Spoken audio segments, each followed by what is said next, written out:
ప్రకృతి అందాల మధ్య వెలసిన ఈ ఆంజనేయ స్వామి ఆలయాన్ని సందర్శిస్తే మనసు పరవశించిపోతుంది.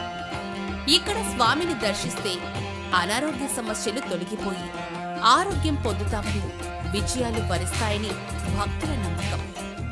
పచ్చని కొండల మధ్య వెలసిన ఈ అద్భుత పుణ్యక్షేత్రం గురించి తెలుసుకుందాం రండి.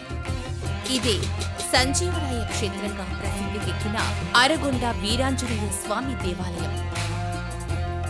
పవిత్రమైన తిరుపతి నుంచి కేవలం 75 కిలోమీటర్ల దూరంలో అరగొండలో ఈ వీరాంజనేయ స్వామి ఆలయం కొలువై ఉంది. దీన్ని అర్ధగిరి వీరాంజనేయ క్షేత్రం అని కూడా పిలుస్తారు.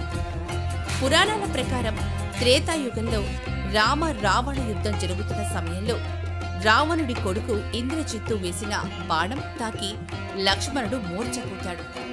శ్రీరాముడి ఆదేశంతో హనుమంతుడు సంజీవని మూలికల కోసం హిమాలయాలకు వాయువేగంతో దూసుకెళ్తాడు. సంజీవని పర్వతం వద్దకు చేరిన హనుమ మూలికలు గుర్తించలేక ఏకంగా ఆ పర్వతాన్ని పెకిలించి మోసగిస్తాడు. కాని హనుమంతుడు తిరిగి వచ్చే మార్గ మధ్యలో ఒకచోట అర్ధభాగం విరిగి కింద పడిపోతుంది. ఆ ప్రదేశమే ఈ అరగొండ.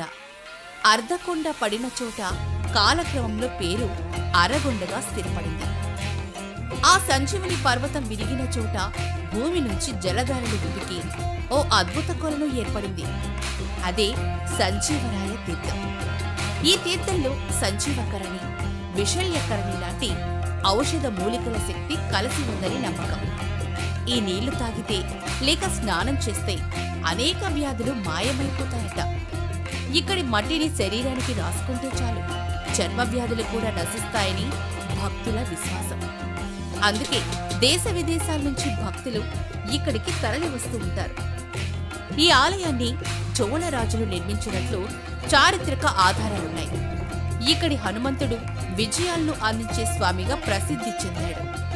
సప్తర్షులలో ఒకరైన కశ్యప మహర్షి ఉత్తర దిశకు అధిపతి అయిన కుబేరుడి ఆశీస్సులతో స్వామి విగ్రహాన్ని ఉత్తరాభిముఖంగా ప్రతిష్ఠించారట.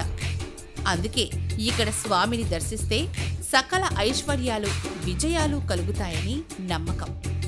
అలాగే కొత్త వ్యాపారాలు లేదా ఏదైనా కొత్త పని మొదలు పెట్టే ముందు అరగొండ హనుమంతుడి దర్శనం చేసుకుంటారు. ఇక్కడ స్వామిని దర్శిస్తే ఆటంకాలు దూరమై విజయం సొంతమవుతుంది అని భక్తుల నమ్మకం. పౌర్ణమి రోజు సంజీవరాయ తీర్థంలో చంద్రకిరణాలు పడినప్పుడు ఆ నీటి మహత్యం 1000 రెట్లు పెరుగుతుందట. ఆ రోజు తీర్థం సేవిస్తే అనారోగ్యాలు ఆవిరైపోతాయని నమ్మకం. అందుకే పౌర్ణమి రోజు భక్తులు లక్షలాదిగా ఇక్కడికి తరలివస్తారు. మరీ ముఖ్యంగా 9 పౌర్ణములు ఈ తీర్థాన్ని సేవించే సంప్రదాయం భక్తుల్లో ఉంది. ప్రతి పౌర్ణమికి ఉదయం స్వామికి సుదర్శన హోమం శాస్త్రోక్తంగా జరుగుతుంది. అలాగే సాయంత్రం ప్రాకారోత్సవం, ఆకుపూజ, వడమాల సేవలు, విశేష అభిషేకాలతో ఆలయం కలకలలాడుతుంది. ఇంకా శివుడు, వినాయకుడు, అయ్యప్ప స్వామి ఉపాలయాలు కూడా ఇక్కడ ఉన్నాయి. ఇది కేవలం ఆలయం మాత్రమే కాదు, ఆయురారోగ్యాలు, ఐశ్వర్యాలు, విజయాలు ప్రసాదించే ఓ మహిమాన్విత క్షేత్రం.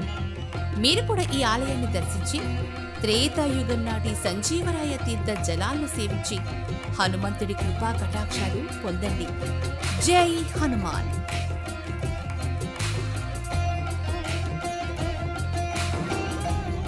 ఈ వీడియో కనుక మీకు నచ్చినట్లయితే లైక్ చేసి, షేర్ చేసి, కామెంట్ చేయండి.